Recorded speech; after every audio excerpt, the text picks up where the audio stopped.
बड़ बड़ खामान को नुआ खाइर जुहार करुछे भगवान के मोर सजनी लंबी उमर मागुछे तुई लाखे बड़ जिथा सुतालो मोर मनर कथा कहूछे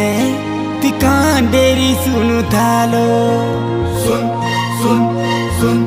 सुन नुआ नुआ नुआ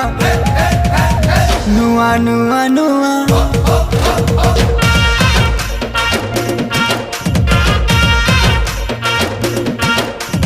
नुआ नुआ नुआ नुआ खाई दिने मोरा लोग सामने